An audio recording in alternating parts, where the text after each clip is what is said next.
All right, good morning, everybody, or good afternoon, I guess it is. Welcome to our business development webinar series, where primarily we talk around how advisors can better engage business owners, right? Have deeper or more meaningful conversations, more holistic conversations, and kind of harness the content, the tools, the tactics, the techniques that are out there to allow business owners to be to be better owner engagers.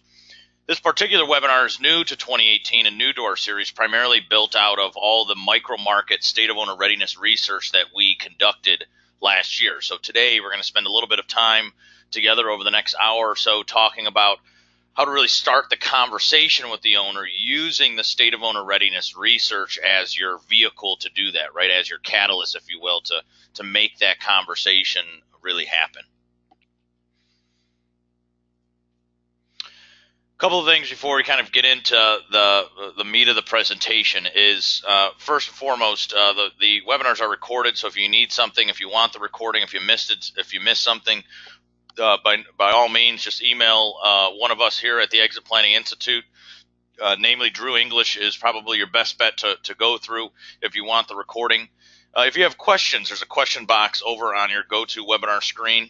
Throw in your questions whenever you have them. If you have a comment, if you have something to share. I just got off a great conference call, actually. We were talking about collaboration in the marketplace and kind of the building of best practices.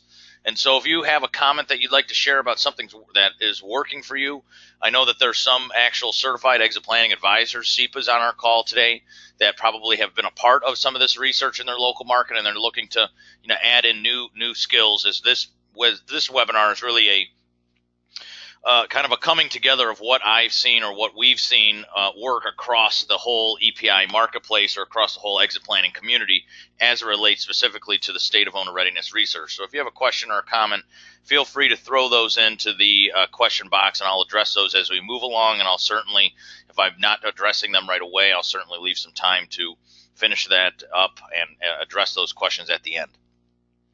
For those of you who don't know me, my name is Scott Snyder, and I am the Vice President here at the Exit Planning Institute.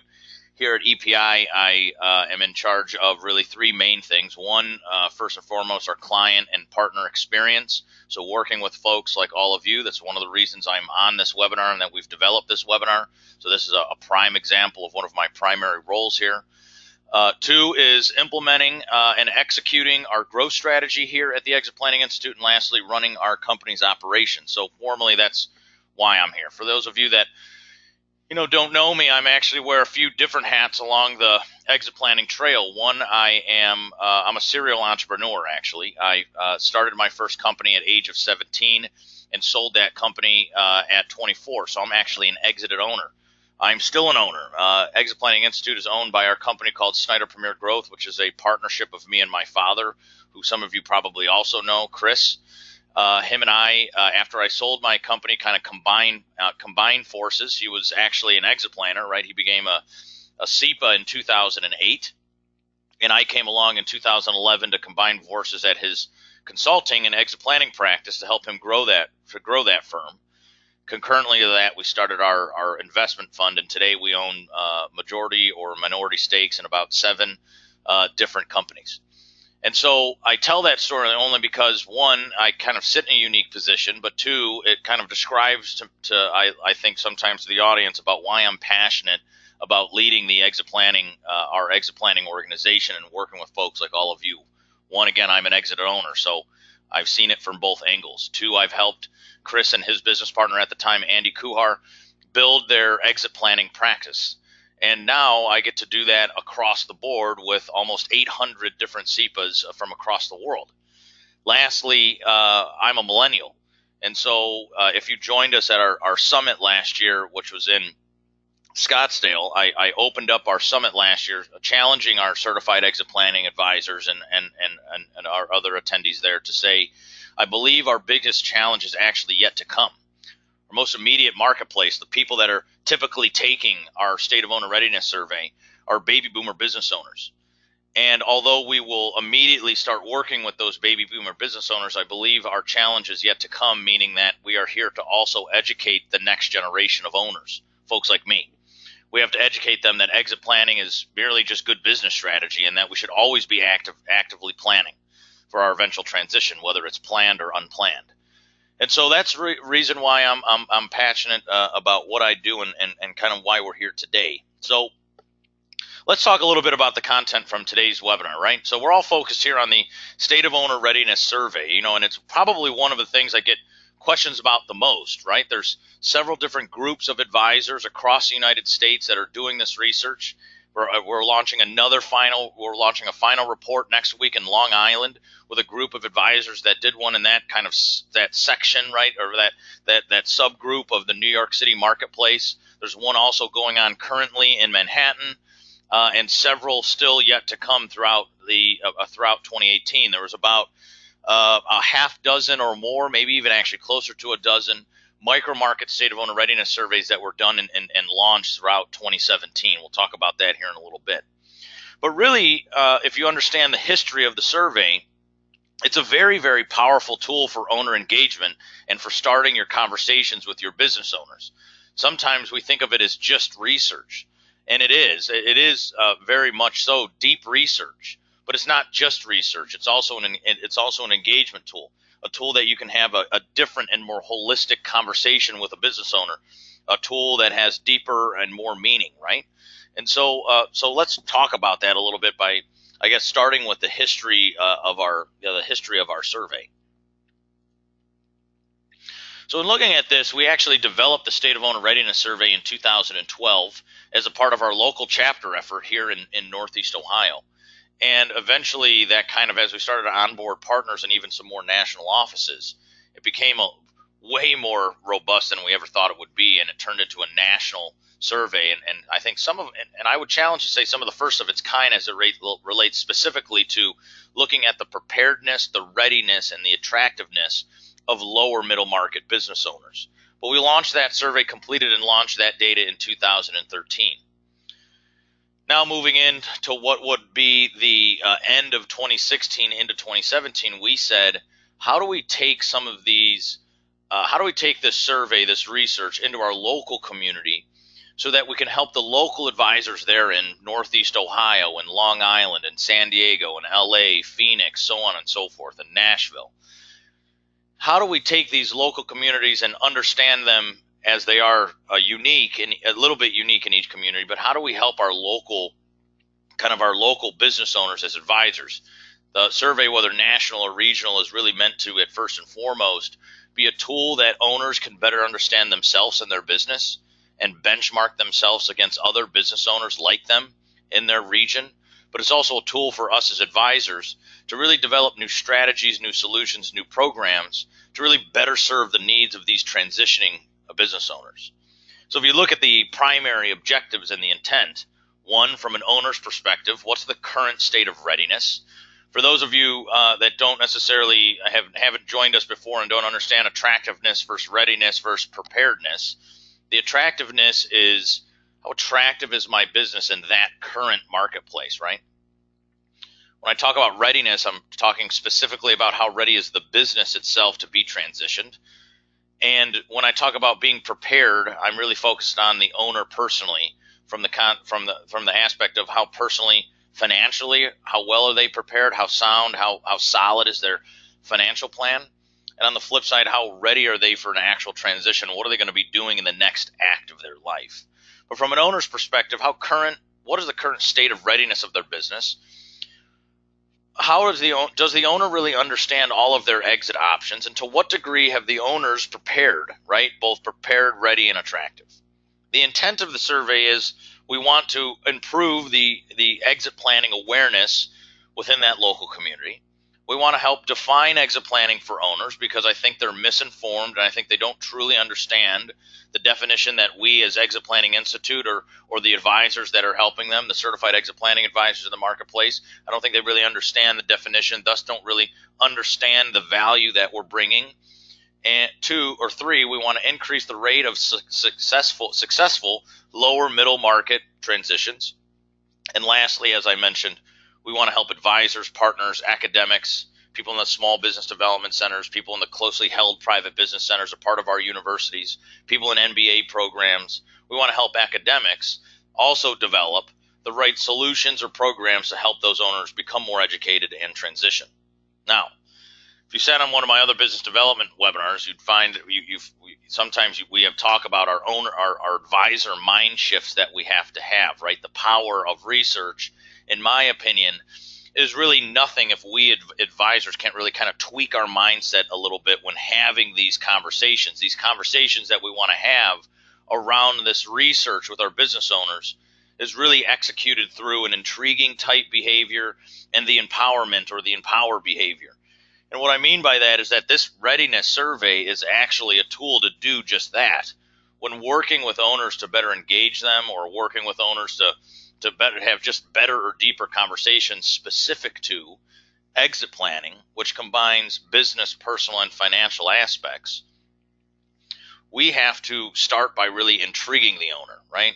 The owner's probably saying, I have thousands of things going on right now, dozens of things going on. This is important, but it's not urgent, so I'm not going to do it right now. And we all know that that's false, right? We should be planning for our exit, of course, right now, right?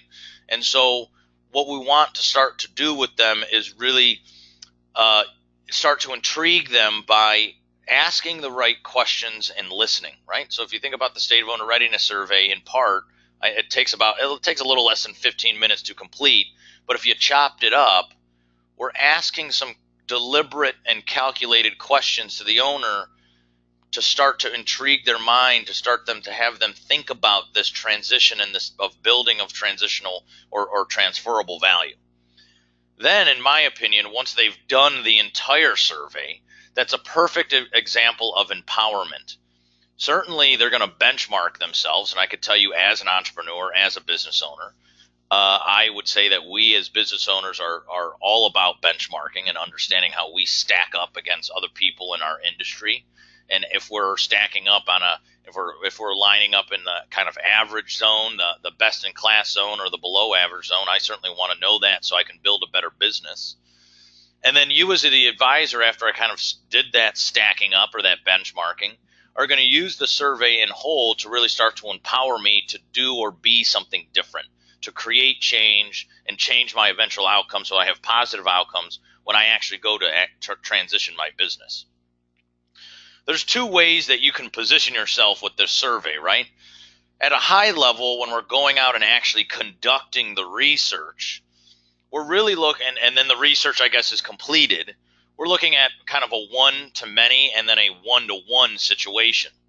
To all owners, how we start the conversation using the State of Owner Readiness Survey, I'll show you some of these tactics or techniques next, is primarily, in my opinion, through thought leadership, through expertise, PR and media, and lead capture.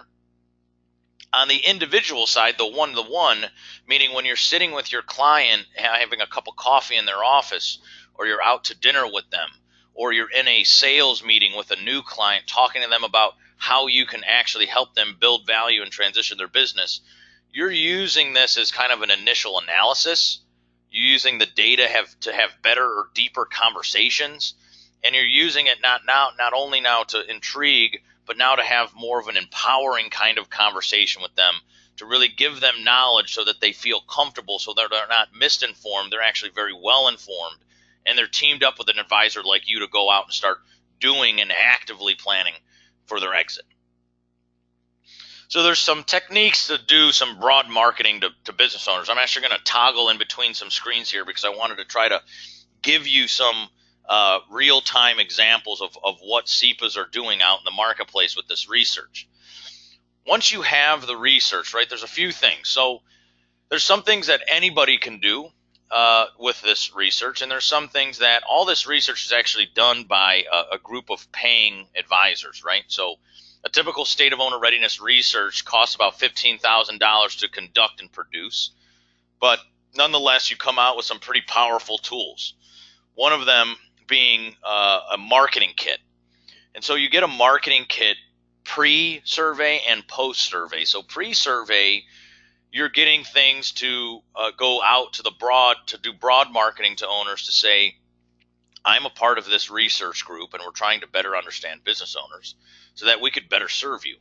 And so you get sample email language, you get some infographics, you get all of this stuff that's created, marketing assets that have been created by EPI to make you successful in the marketplace. The most important thing, I think, and really where I think our conversation is focused around today, is what are we doing when the research is done? I have the research. Now, Scott, well, what the heck do I do with it? How do I start to engage owners? Well, coming out of the survey, post-survey, you get a marketing kit that includes primarily the final report. You get a quick look marketing piece, and I'll show you that. And you get a PowerPoint presentation so that you can have conversations and start to present on the data that you found. So now what we're saying is, well, how do we deploy those three marketing assets so that we can get in front of business owners from abroad? We're not one-to-one yet, right? We're still one-to-many. First and foremost, you're probably unique in your marketplace, right? There's hundreds of different business surveys always going on. I just saw one actually this morning in our publication here locally in Cleveland, which is called Cleveland Crane's Business. There's always some something going on. But again, I go back to challenge and say, I don't know if there's anything going on specific to lower middle market business owners and really trying to understand how prepared they are, how ready they are, or how attractive they are. I repeat that, and I say that only because now you're armed with something that makes you pretty unique. And if you're comfortable enough speaking, you should go out and speak. It's a part of your thought leadership campaign. You could speak in small groups. You could speak in large groups. I don't think it really matters. When I talk about speaking, I talk about one to many in big groups. You could go to a Vistage. You could go to AMNA chapter, your ACG chapter. You could do industry specific. So if you're a part of the National Tool and Die Association and you want to speak to business owners who own tool and die shops, you could speak there. But you're armed with powerful information. You could speak digitally like we are today, virtually online. You could do a webinar series. But nonetheless, you're armed with this presentation around the key data points of the research. Or you could do more kind of one-on-one or one in small group, and you could do these in roundtable workshop style conversations where you get 5 or 10 or 15 owners together, and you use the research to go through how they build value in their business, meaning that you'll probably cut up the research and say, how did you answer here? How did you answer there? You might take them through a curriculum like the 5 stages of value maturity, the 4 intangible capitals, the 3 gates of value acceleration, and say, knowing these types of things, you are weak here, you are strong here, you're average here. And through a workshop with like-minded owners and kind of a peer-to-peer learning session, we're going to go through this research and create solutions and an action plan so that we can take action and start to change some of the things that we perhaps, quote unquote, scored poorly on when determining our own readiness by utilizing the State of Owner Readiness research. Now, a couple of unique things I think exist below that. Direct mail, yes, I do believe it's still alive. I could tell you that I get thousands of emails a week, and I delete probably half of them.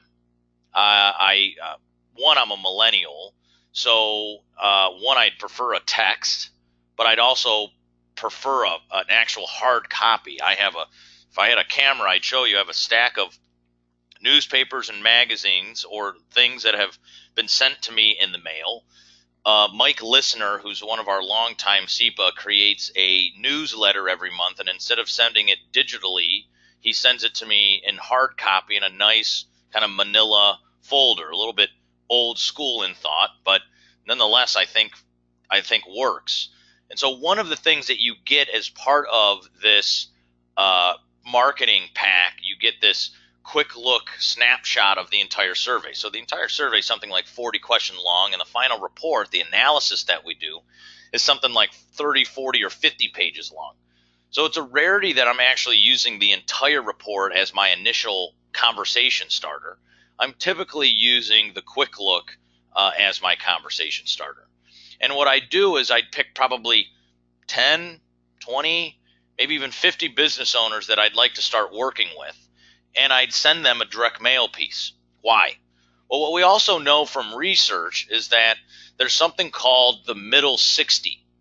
And looking at your spectrum, you have on one side 10% of owners that are already actively working with an advisor to plan for their exit and build value in their company. So Not to say that we all can't get kind of competitive and say that I'm a better advisor, but nonetheless, for this story, those people probably aren't right for us because they're already working with somebody. On the total opposite end of the spectrum, there's about 30% of business owners that will never do anything at all. So unfortunately, it just is, right? So those are probably not great people for us to work with. In the middle, though, you have the middle 60% of people. Half of those people would do something with you as the advisor if you just engage them in the appropriate way. You had the right type of conversation. You intrigue them enough to become empowered. Those are the people that I'm interested in working with.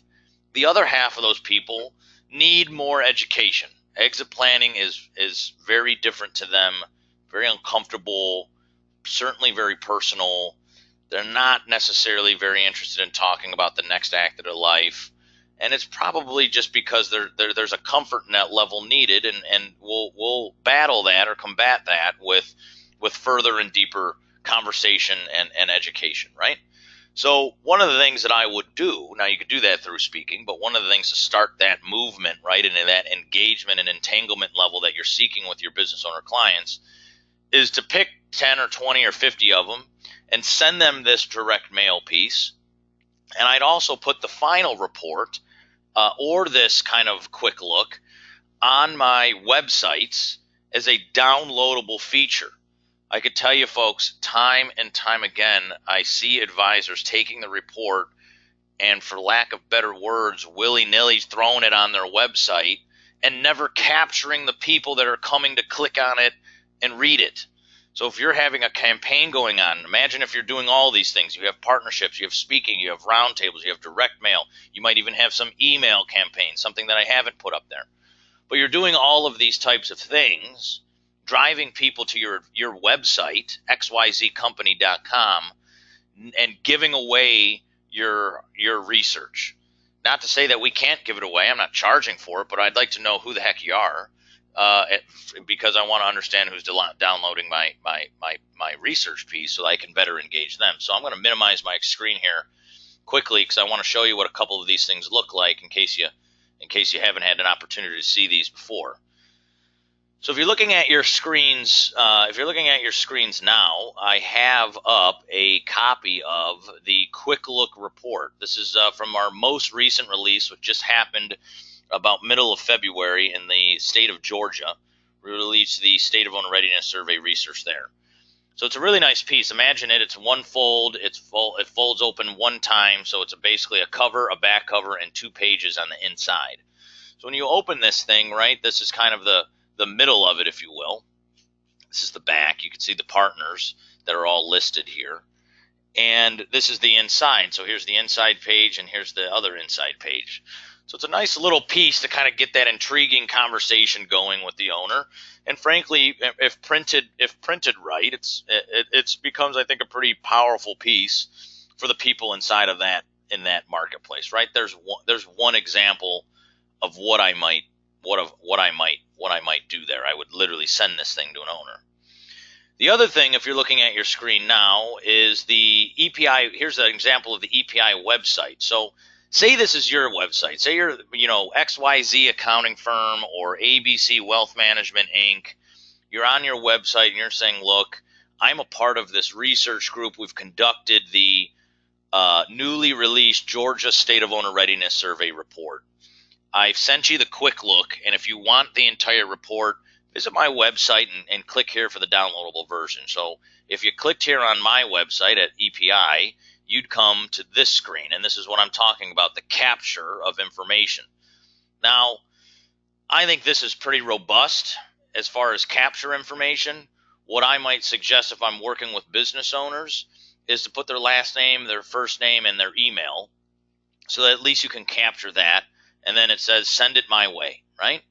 So 2, I think, pretty simple and straightforward opportunities that we have from really a one-to-many kind of situation and how to utilize the state of owner readiness to kind of start this conversation.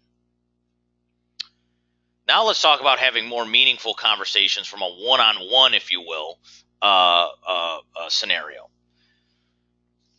So going back, remember the middle 60, right? That 60, that 60% of business owners are found that they would do something with you if you simply engage them.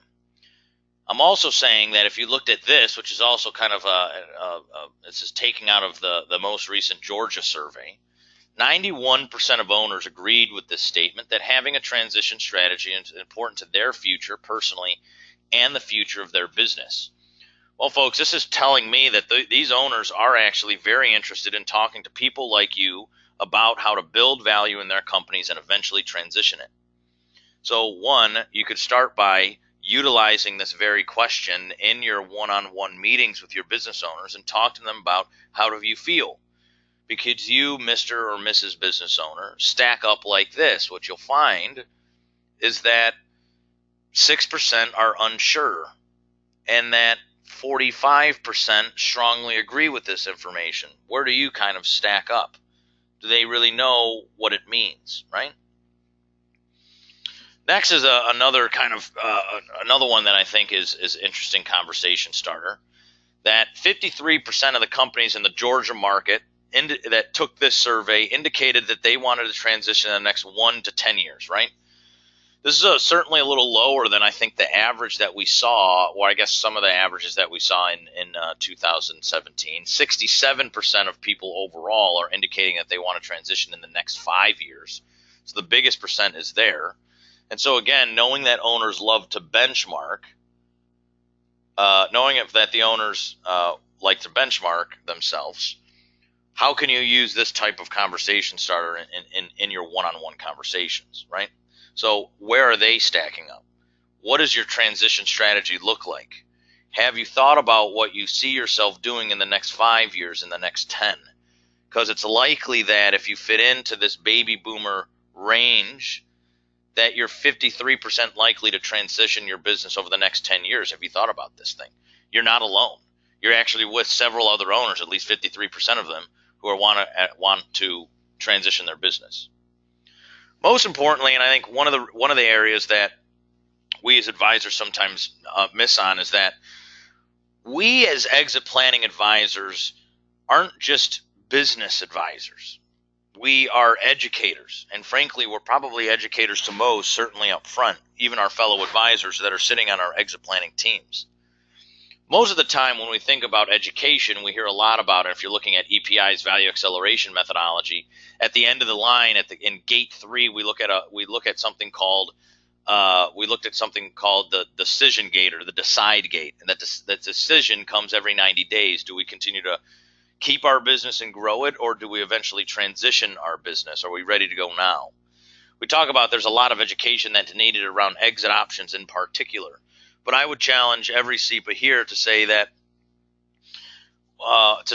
we're educators actually all along the way, whether it be up front in the identify and assess value, whether it be in the middle where we start to look at ourselves personally and financially and from a business aspect, and we start to prepare and build value, or really whether it's certainly at the end, which relates to our question on our screen now, do you really understand all of your exit options in the harvest and extract value stage? I can tell you that there's certainly a lot of education. That's needed here. I always think this is kind of one of those trick questions, one of those funny questions, if you will, that if you look at this, the question's very simple, yes or no. Do you understand all of your exit options as an owner? 36% said yes, they do. 29% said no, I don't. You have this pretty big group, 35% of people, almost a third of this group, saying that I'm unsure. Well, if you're unsure, if you understand your exit options, it's likely that you don't understand them. So it's actually more like 64% of people answered no. They do not understand their exit options. And there's time and time again, I'm sure you all have the same types of stories, where we're visiting with their business owners, and they think for sure that they know the exact way that they want to exit their business, but they don't really know all the other options that exist. One of our clients, I always tell the story about Randy. He was dead set on selling to a third party. He had actually bought the business from his father, and he was the second generation. He's built the business, it's an incredible business. And he was looking at third party because he had such an incredible business model. There was for sure some synergistic buyers out there, some competitors that really wanted his platform and his process, and not let alone his clientele and his people. Little did he know that, well, his son and daughter were actually interested in buying that business. And so his son was actually working for a kind of a like organization, not necessarily a competitor, but in the same type of industry, but he lived in a different state. His daughter was actually a school teacher. And when asked this question, Randy, do you understand your exit options? He said no. And we said, well, you have a pretty strong family legacy here. Have you even asked the children if they're interested in the business? Now, all the way through college, they've worked through the business, so they've always been involved, but for whatever reason, they never came back. Why or why not? Did you ever even offer them? And Randy said, I guess no, I never even thought about that. Well, that was about 6 or 7 years ago. Fast forward now, Abby is actually the president of that company, his daughter, and who left being a school teacher to run the company, and his son is the director of sales. So nonetheless, right, I think that using these kind of questions within the State of Owner Readiness Survey can allow us to have some very intriguing kind of conversations with our business owner. These data points, right? How do they stack up? Have you ever thought about this? It's more than just research. It's a conversational starter, and there's many other opportunities, right? One of the other biggest things is we see somewhere around 50 up to 80% of owners saying that they don't have any plans for contingencies. Always blows my mind. They certainly, 75% of business owners profoundly regret selling their business a year after selling it, typically because they don't do any life after business planning. So what kind of conversations can we have there? You could go more specific, in my opinion, and since we're going through readiness issues, right? Some of the readiness issues that owners have is that they have weak or no or improperly funded buy-sell agreements. They have a really weak estate or financial plan. We will start to identify some value growth opportunities. We might identify that there's management succession issues, or that they lack thereof. They don't really have a program or a plan. And then I'd say very broadly some general attractiveness versus readiness versus preparedness aspects of the owner. It's almost like a mini assessment that you're doing. And at very bottom line, folks, it allows you as the advisor, when conducting this research, to start to have these conversations and then have a point of follow-up after the research is created. And now you're armed with these things to say, this is how other owners in our local community are stacking up. And how do you kind of benchmark your place around them? One of the other biggest questions I would say that I get is all around, what is the difference between the national stuff, Scott, and the individual market stuff? Can't we just use the one survey? And honestly, yes, you could. I would say that 2013 data is probably a little old by now. Believe that or not, it's 5 years old, so it's probably a little bit old. We're also further away from the recession, so companies have maybe recovered a little, have certainly recovered. I think there's a different mindset in our economy right now, depending on your opinion, good or bad. But my point being is I think it's a little old. I also don't think it's meaningful to me that I'm here in Cleveland, Ohio. I don't know if I compare to the companies in LA. Where was your survey group, mainly based, right? And so I think that from a standpoint of having some local data, I think really hits local owners kind of in the heart. And I think we as exit planning advisors, through this kind of intriguing and empowering behavior, have to do two things in order to really trigger owner action. One, we have to really intrigue the mind, but we also have to hit the heart. Those two combined are really the empowerment that we're looking for from business owners. So I think it gives us just a different conversational piece to have, and it gives us a benchmarking data, especially when we have benchmarking data from regional owners that are just like the owner sitting across from you at that coffee table or in their office. Most of the stuff I talked about today can be found at ownerreadiness.com. This is kind of where all of this good research and all this activity is really housed, if you will. You can see I showed you the website. You could download all kinds of good stuff there. There's also active surveys going on there as well. So if you want to participate in those, they're there. I would also say there's some free stuff, right? So I also have seen most of the stuff I talked about today as far as the marketing kits go are for people that participate in the actual research group. You don't have to be a SEPA to do that.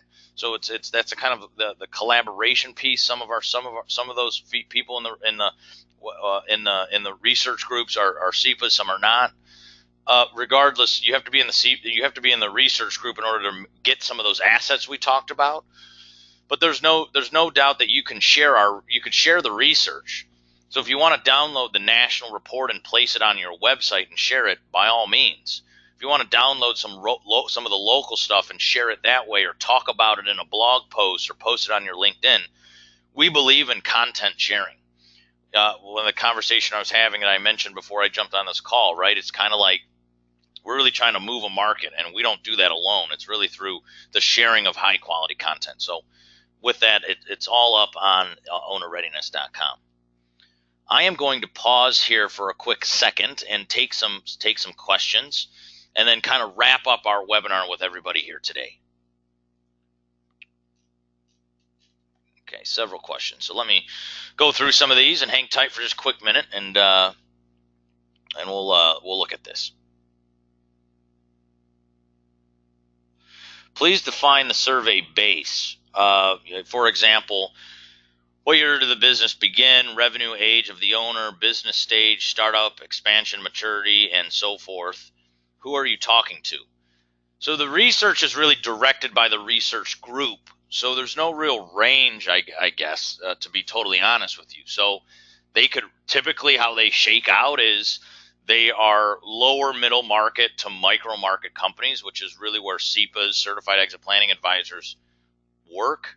So we've had companies primarily between the revenue range of 5 million and 100 million that take the survey. However, if you kind of dove in and if you download one of those reports, it actually shows you the revenue ranges of the companies that have taken them. The majority of your companies are going to be 5 to 100 million. The majority of your companies are going to be 40 years old to 80 years old, and some of them will fall in the micro market below 5, and certainly some of them will fall in the 200 or $400 million range. It kind of all depends on your local community. The national survey, I think, is a little bit more diverse because it was nationally based. But depending on what your local community is and the local group driving that research, that's typically how all that shakes out.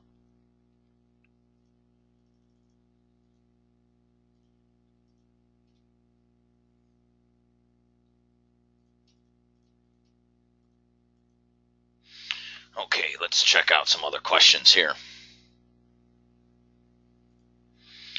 All right. How much variance do you find from market to market? This is a really good question. We talk about this quite a bit. To be totally honest with you, not much. I could tell you that each community of owners is a little bit different. But frankly, primarily, all baby boomer business owners have the same issues. They're not ready. 80% of the businesses put on the market today don't sell. I don't care if you're in Cleveland, Ohio, Miami, Florida, LA, New York City, Seattle, or anywhere in between. We all have some of the similar issues because we're all baby boomers. We have a core value of success, and we have a kind of a work ethic of a 60-hour work week. We concentrate very little on the actual exit of our company because we don't want to exit, right? Or we don't think we're going to exit anytime soon. We don't know that it's critically important. However, when you look at some of the nuances or some of the kind of other details, it's interesting to see that Tennessee was one of the most ready communities we've seen. What was interesting about the sample group is that the sample group tended to be a little bit younger in age. So they were younger baby boomers and Gen Xers, people in their 40s.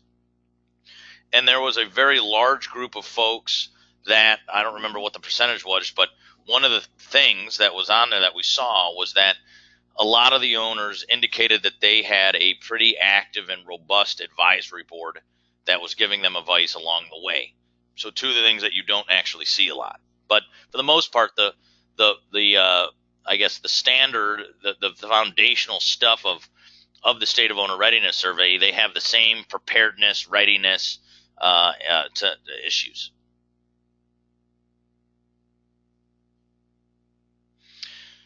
Yeah, is there a version of the quick lurk of the San Diego and Phoenix market in the State of Own Readiness Survey as the national, or as well as the national? The national does not have a quick look, only because it's so old. We started doing the quick looks when we started rolling out the micro market stuff. If you're a certified exit planning advisor, you could, if it's not in your member center, I would try to visit your member center. But if it's not in your member center, feel free to reach out to Drew and he can give you a digital copy of that.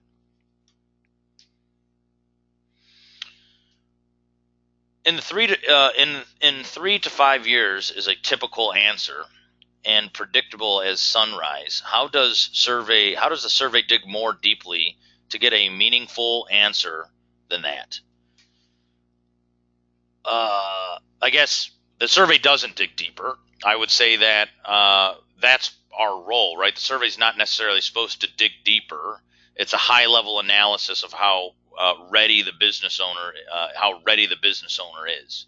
So what I would do is, some of the stuff that we're talking about today is, that's a great way to have a more strategic or a deeper conversation with a business owner. The survey is not meant to understand. I don't know how much deeper you can get in one of our surveys, but we're trying to find out in the owners. Why we're asking the question is, we're trying to understand in our owner's mind, when do they believe they want to transition? Is it in the next 2? Is it in the next 5? Is it in the next 10? Or is it in the next 3 to 5? What category, what kind of category do they shake out? Then once we have that, we could say, look, I mean, if you're trying to transition in the next 3 to 5, we should do a deeper analysis. If you're a certified exit planning advisor, we would probably conduct the triggering event engagement, which is really a combination of a range of value valuation and the enterprise value assessment. That's the deeper analysis of, okay, you're saying you want to go in 3 to 5. Well, are we actually ready to do that? Some of the other questions, I think, in the State of Own Readiness Survey, you'll find is that if they're answering them poorly, you'll find that even though they want to transition in the next 3 to 5 for whatever reasons they have, they're not going to be ready or prepared to do so typically.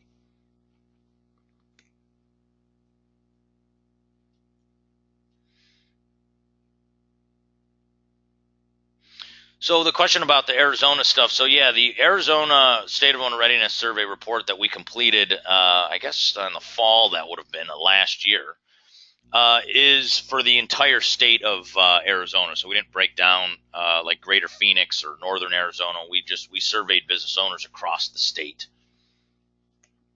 Both of those are actually online, so you could download those at ownerreadiness.com. Or again, if you're a certified exit planning advisor, just log into your member portal, and you could download those things, I think, a little bit easier up there through our research function.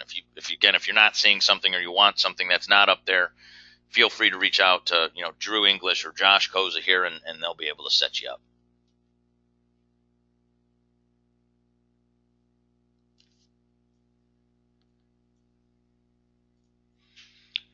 All right, folks. Well, I appreciate everybody's time here today. Always feel free to reach out to somebody here on our client experience team. You could go to episeminars.com if you like what you heard and you want more.